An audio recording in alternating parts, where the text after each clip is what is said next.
अब स्टूडेंट्स कुछ बात करेंगे about the official wireless standard that has come from IEEE. It is called as IEEE 802.11 standards. There are multiple variants of it, but in terms of standard, the IEEE has defined 802.11 for our wireless networks, and the 802.11 standard for wireless Ethernet or wireless local area networks or Wi-Fi as we know it. They actually include the physical layer and the data link layer. As you know already, wireless LANs work on these two layers, the physical layer and the data link layer.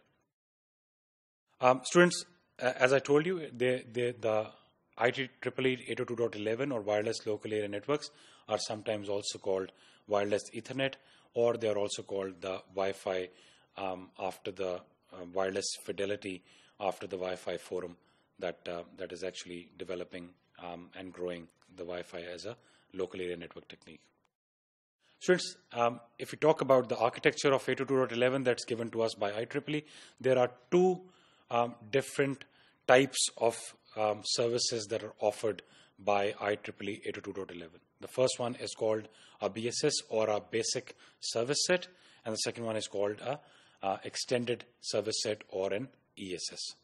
So in slide pe chalenge and we'll try to look at these two services that are offered by IEEE 802.11 architecture.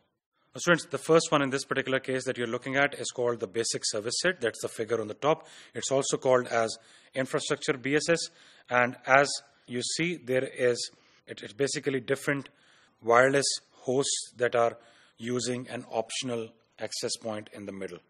So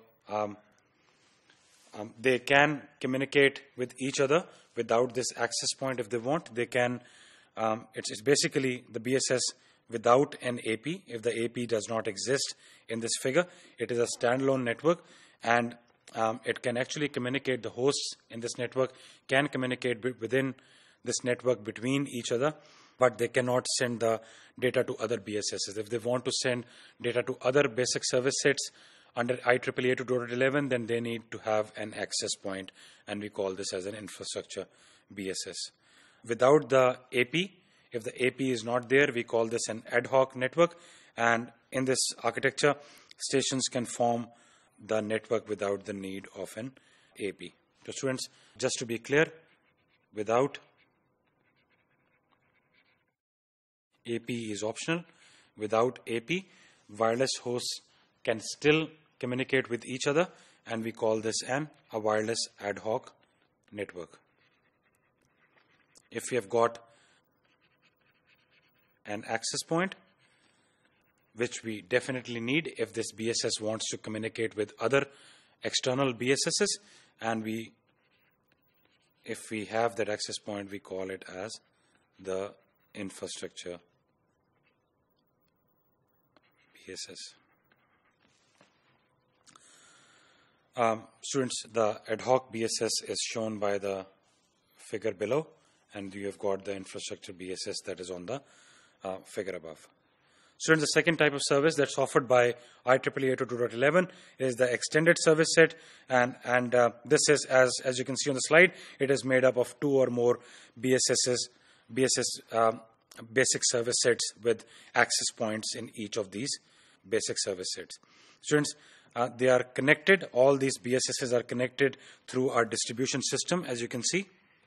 And this distribution system, it can be a wired or a wireless network. The IEEE 802.11, it does not restrict this distribution system to be a wired or a wireless, so it can be anything, and all it's doing is it's actually connecting to each of the access points in the different BSSs that actually make our ESS. Students, the extended service set, it actually uses two types of stations. One is mobile and the other one is stationary. So we have got two types of station in an extended service set. The first one is mobile, the other one is stationary. So students, in this case, as you can see, the normal stations, your wireless hosts, they are mobile, and they are free to move inside your BSS. And students, your access points, they are part of the wired LAN, and therefore they are stationary, and then behind the distribution system you have got a server or a gateway. Students, an additional point that I would like to make, when these BSSs are connected, the stations within the reach of one another can communicate without the use of an AP. So basically within this BSS, these wireless hosts can communicate without the use of an access point. If now you want to communicate, this wireless host wants to communicate with this wireless host in a different BSS, then it will have to communicate via this particular, it will have to use these two access points to communicate with the wireless host in another AP.